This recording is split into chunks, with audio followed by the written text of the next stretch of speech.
députés et sénateurs, vous avez un rôle à jouer pour aider à corriger les excès du passé. Vous les collègues du Grand Kivu, quittez les groupes armés, je vais le dire.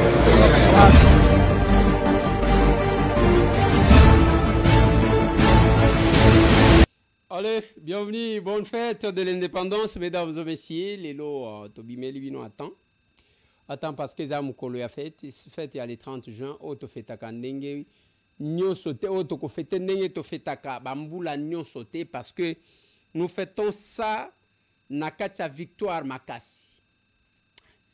Nanga andimi accord, confusion na kana bango. Au accord bidon, au bradage. Nanga andimi accord, confusion.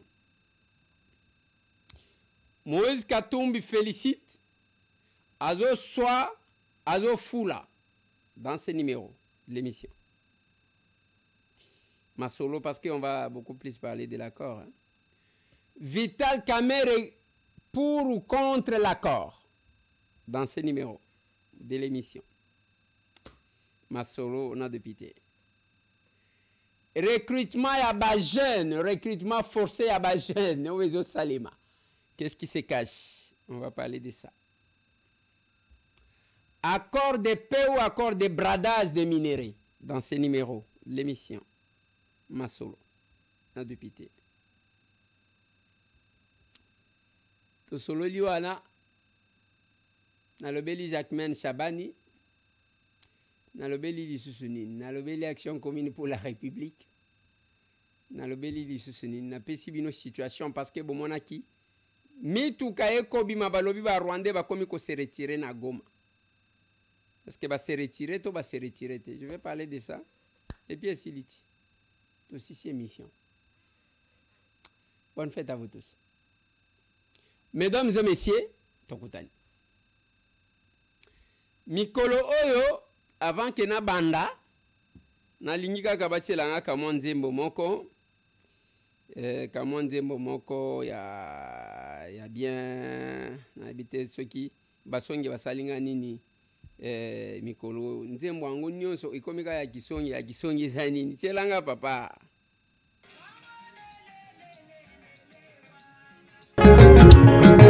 wango lele wango tumutome malo wango kwate wango lele wango kwate tumutome malo wango kwate wango kwate wango kwate wango lele wango kwate wango kwate wango kwate wango kwate wango lele wango kwate wango kwate tumutome malo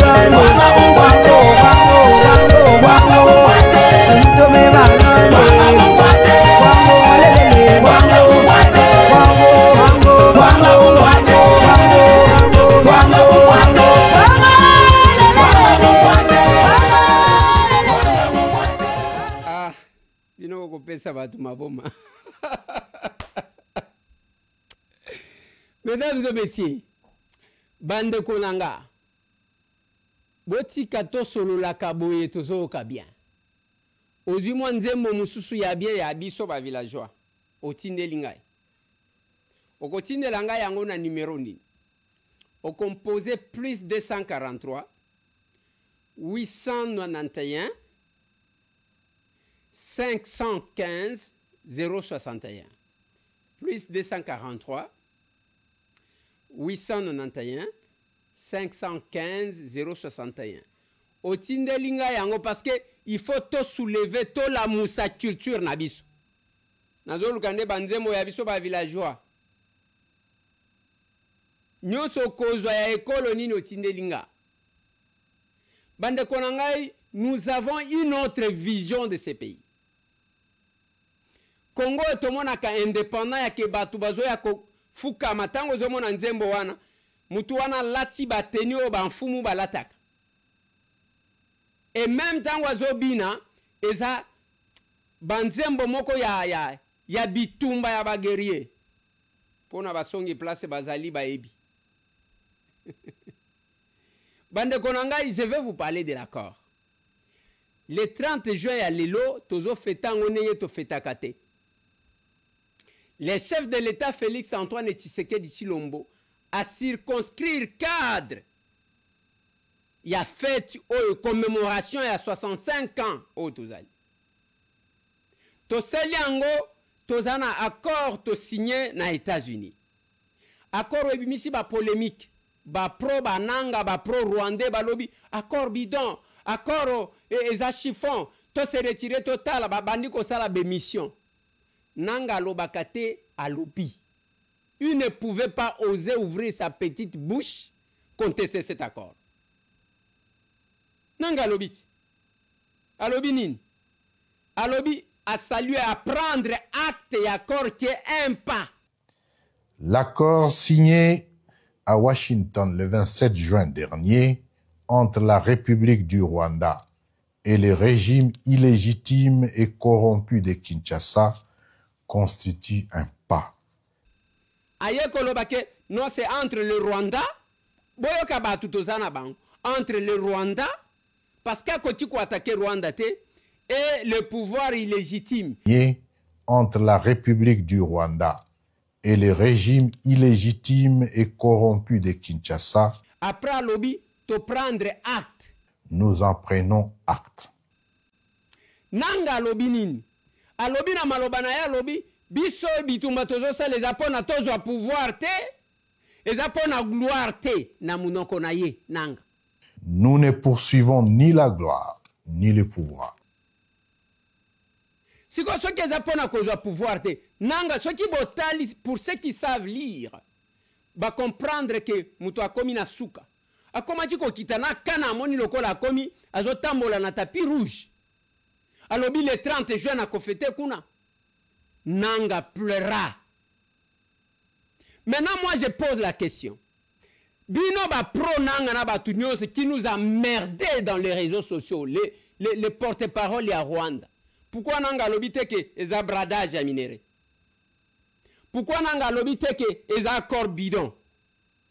Pourquoi lobite que le Congo a perdu dans la signature de cet accord? Pourquoi lobby angoté?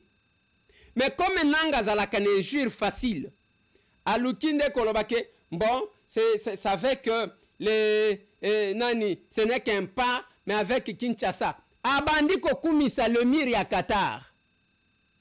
Mais ce qu'il oublie est que le mur ya Qatar azakaka mwana bitinda basimbisake et pas américain. Parce que ce sont les Américains avec qui Qatar va signer un contrat, va signer un accord déstabilisé par Nabango. Tala degré.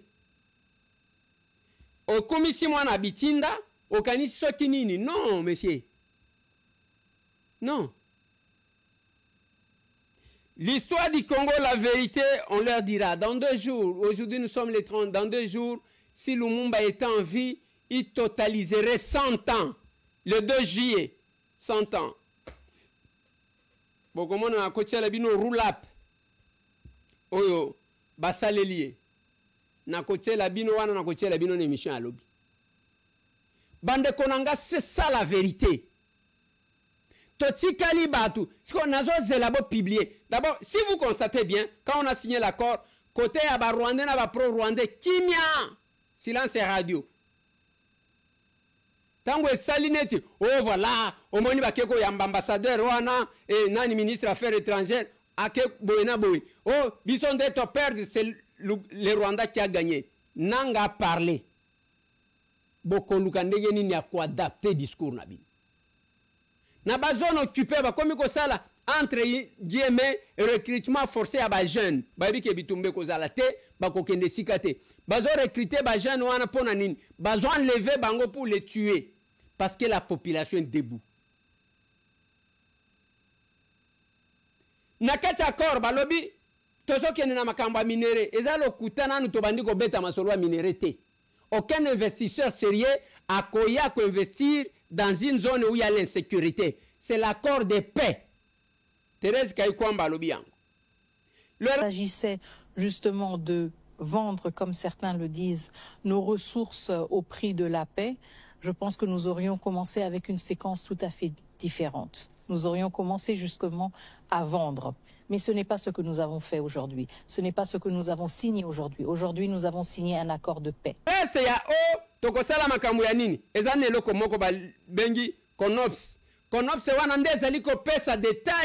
C'est dans ce cadre-là que tous les détails seront donnés.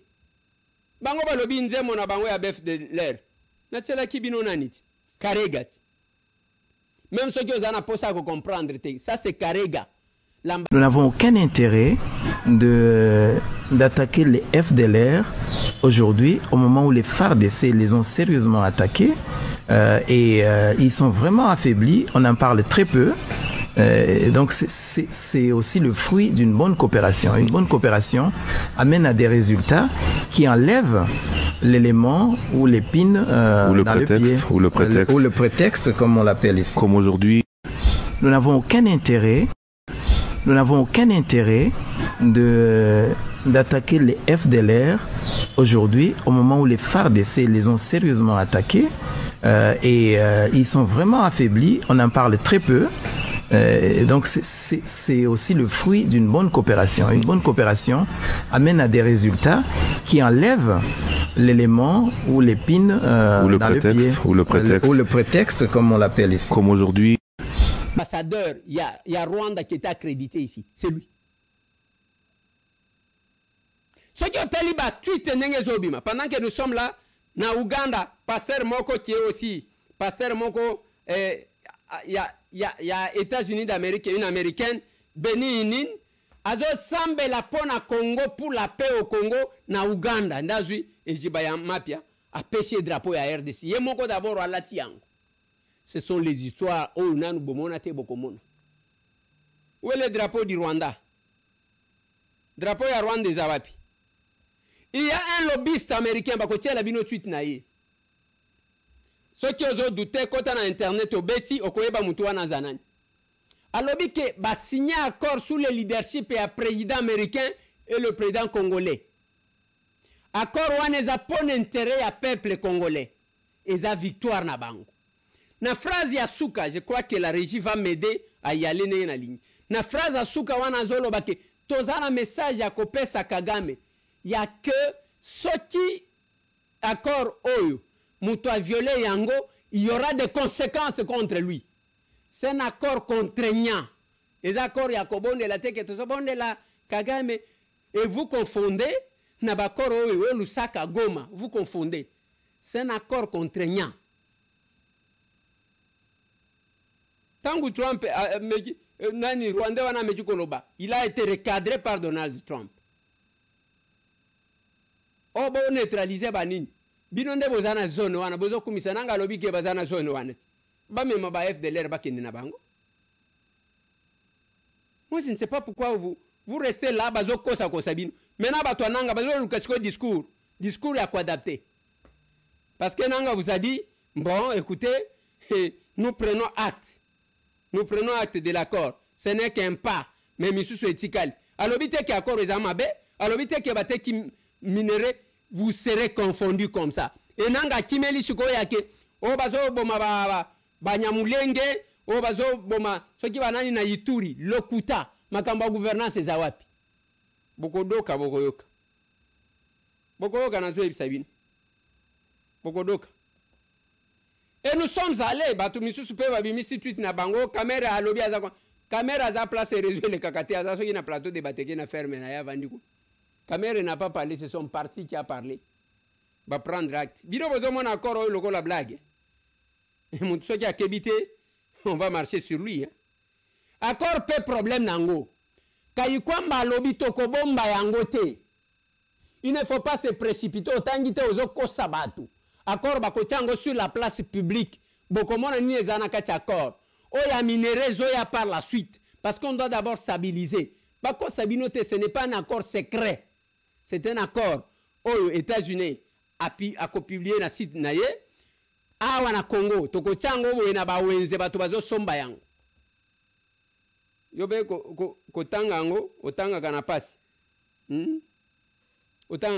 C'est là que les États-Unis vous disent que cet accord, ça c'est Trump qui a dit, à lobby, on fera tous les États-Unis d'Amérique, à lobby même pas que Trump, bakosala tout pour assurer l'application ya accord wana.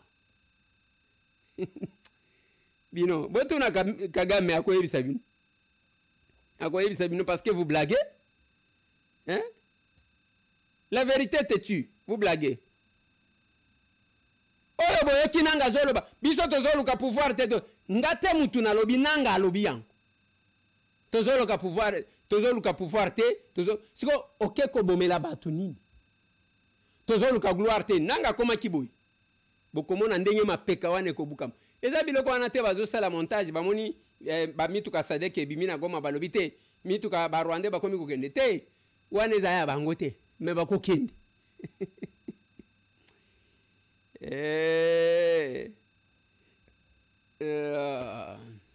Banegonanga, c'est notre victoire. Je vais terminer l'émission bientôt là. Bravo na Jacquemaine Chabani parce que bambole na balengola bayokani. Yango moni assemblée provinciale ya Chopo batindeli message batindeli chef de l'état message à ko féliciter ye. Et c'est ça. Na minute otozoloba. Il y a une délégation américaine, il y a un président à la tête, il y a un serviteur de Dieu américain. À la tête de la délégation, c'est Travis Johnson. L'un des pasteurs, il y a Donald Trump. Parce qu'il y a on a parlé du peuple. Tobalo liboy. Tobalo liboy. Papa, Bambela ngana nou ba photo ya fête de l'indépendance au bateau ba sali sali. Il faut encourager, féliciter les gens. Bande Konanga, c'est notre victoire. Il n'y a rien de bradage. Ba brader le go mon côté. Il n'y a rien de vol. Mouyibi pesate nakatiwa. Oh ba sali wo non. Attendez. Awa Fati problème zande ba américain biloko ngo bazo tuta. Ba lobby l'accord et salemi sous le leadership du président américain et du président congolais. Mais message n'est pas coupé sa Kagame. Tant que vous balobi minéré kobana koleka. Je vais vous dire quelque chose pour que bako sabinote. Ba américain ba installer ba matériel na bango na Rwanda. Appuyé par les démocrates. Et biloko waneza ba américain, le président américain comme il protège les intérêts des Américains, ne pouvait pas dire non Rwanda kende kuna sala soki nini. Tant que matériel na bango nde balobi oui. Tokota là comment on peut faire. Par la suite, vous allez voir que tout sera installé ici.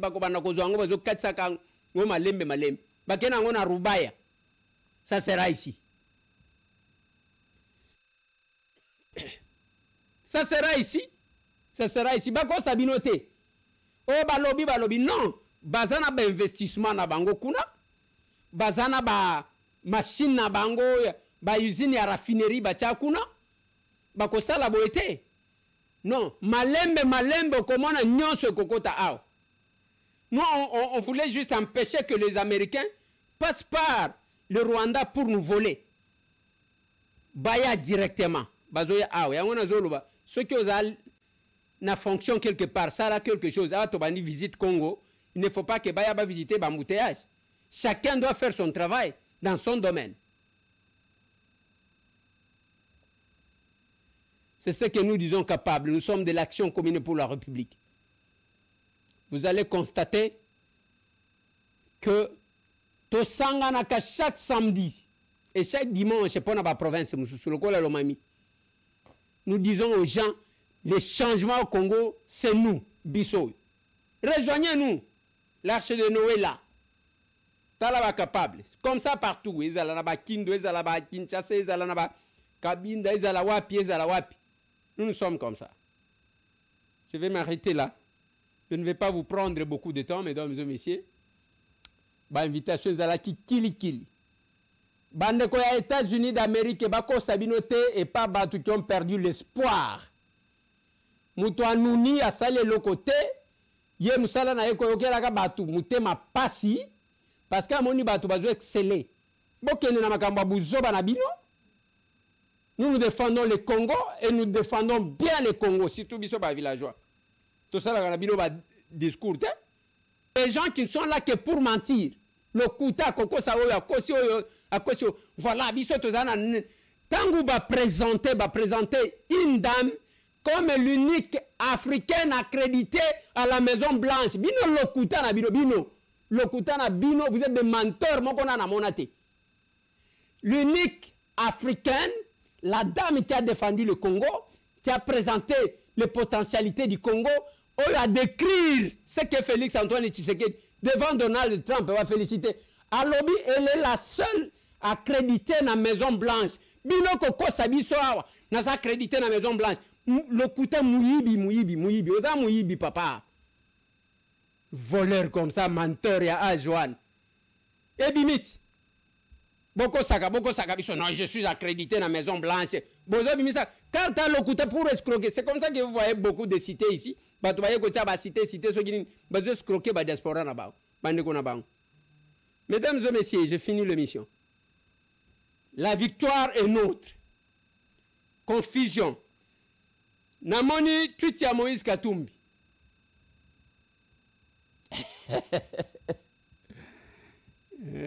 Olobinin. Négradé de la kakaboy. Il fondait, je parlais du président Moïse Katumbi dans plusieurs émissions. Même Bao Bazanaye, il faut le conseiller. Ce qui m'a dit politique à Zokokatati Kanae parce qu'il va mettre beaucoup de gens en difficulté. Déjà, tu es en difficulté. N'a pas position na yaki makakaka. Sous Mzé Mbango. Sous Joseph Mbango. Sous Félix Mbango. Mais quand vous faites, tant que vous avez la tweet, vous avez la neti, vous avez foula. Il y a eu beaucoup d'argent pour dépenser en États-Unis pour qu'on donne raison au Rwanda. Ça a échoué, ça s'est écroulé. Et quand tu es avec quelqu'un, il faut comprendre. On ne donnait pas la chance à Félix. On pensait qu'on pouvait l'abattre à tout moment. Et Kagame a dominé le Congo. Vous êtes confondus. Mais c'est taisez-vous, bâtissez la Bilomboka sur le rail.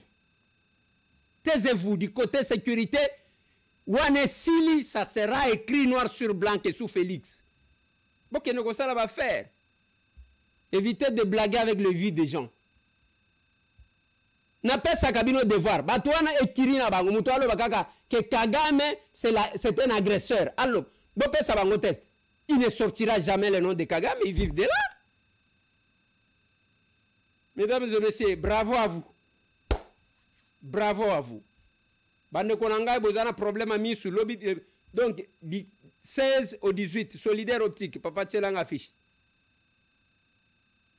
Et le 5, la commémoration de l'indépendance à Paris. Les capables ont organisé ça. Tchelanga affiche. Kayikwamba avec Donald Trump. Et les airs tamboués avec Kayikwamba. Le Congo gagnera toujours. Ce qui diaspora et bimisa bazoba mususu diaspora moko moko ane bimisi ba Kayikwamba. Bravo à vous. Et bimisi ba Judith Suminwa, même diaspora là. Et bimisi ba Fati Béton ou la mettre fin na bitumba. Même diaspora là. Yo longola bilamba, finga ka batu na réseaux sociaux. Mais talaka ajeti. Allez, on se voit, mesdames et messieurs. On se voit. Encore beaucoup tangango.